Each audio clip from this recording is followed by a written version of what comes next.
You know, Sri Lanka has this incredible, bold vision for its future, one that's really powered by technology and innovation. But a new set of tax policies might just be throwing a wrench in the works. So today, we're going to dig into how these financial changes could affect the country's huge digital dreams. And to kick things off, let's talk about that goal. Okay, so the goal is massive. We're talking $15 billion. And look, this isn't just some number plucked out of the air. It represents a future with high-value jobs, a real competitive edge on the global stage, and a total economic transformation for Sri Lanka. It's the North Star for all of this. But here's the million-dollar question, or I guess the $15 billion question. Is that goal still really within reach? Because, as we're about to find out, some recent tax changes have got the very people who are supposed to build this future, well, they're pretty worried. All right, so what are these new rules that have everyone talking? Let's get right into it and break down exactly what's changed.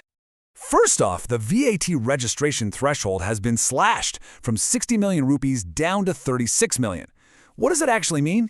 Well, a whole bunch of smaller businesses and startups that never had to worry about this before are suddenly getting pulled into the VAT net.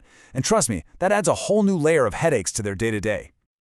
And that's not all. The old simplified VAT system, you might know it as SVAT, that's gone. And in its place, a much more complicated refund-based system. Then, to top it all off, there's a brand new 18% VAT on digital services from overseas. And we're talking about the absolute essentials here, things like cloud services, the software you use every day, and even digital ads. Okay, so we've got the rules, but what does this actually feel like on the ground for the companies right in the middle of it all? Let's talk about the ripple effect on the small and medium-sized businesses, the SMEs.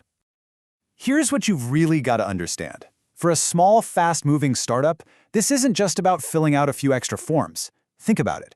Every single hour they spend trying to figure out these new tax rules is an hour they aren't spending on creating the next big thing, or talking to customers, or, actually growing their business. It's basically a tax on innovation itself. And this table, it really lays out how everything starts to stack up. So that lower VAT threshold, that means more costs right away.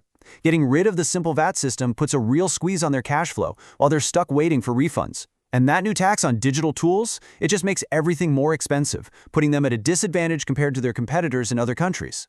See how it's not just one thing, it's a cascade. And this really gets us to the heart of the issue, according to the Digital Trust Alliance, which is where we're drawing this analysis from. They're saying this isn't just about money or paperwork. What this is really about is a crisis of trust. I mean, think about it. For innovation to really flourish, you need a stable, predictable environment. People who are starting companies, people who are investing money, they have to trust that the rules aren't just going to change on them overnight. That trust, it's literally the engine that powers the whole thing. Which is exactly why uncertainty can be so destructive.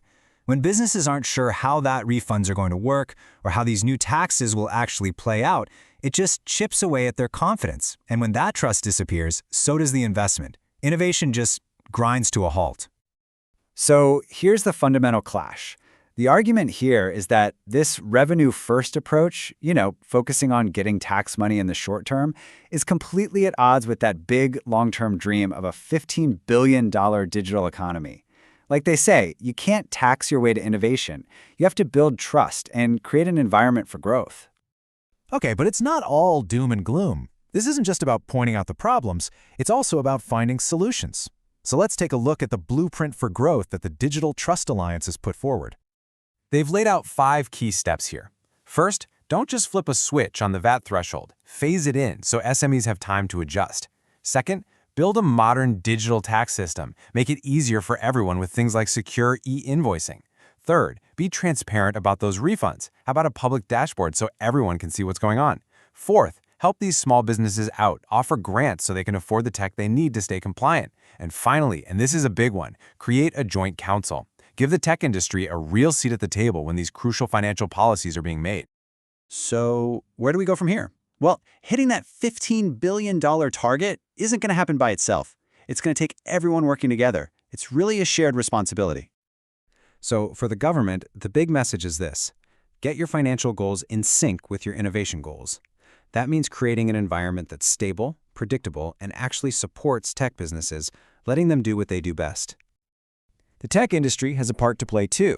It's on them to work together to create clear standards for things like digital trust and best practices. building a stronger ecosystem from the inside out. And what about the SMEs themselves? The advice here is to lean into technology.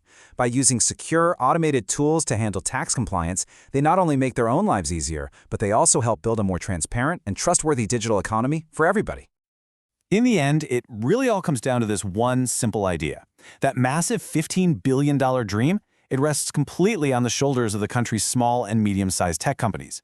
Protecting them isn't just a nice idea, it's an absolute economic necessity. So the question we're left with is a big one. Are the policies going to build trust, or are they going to end up taxing innovation right out of existence?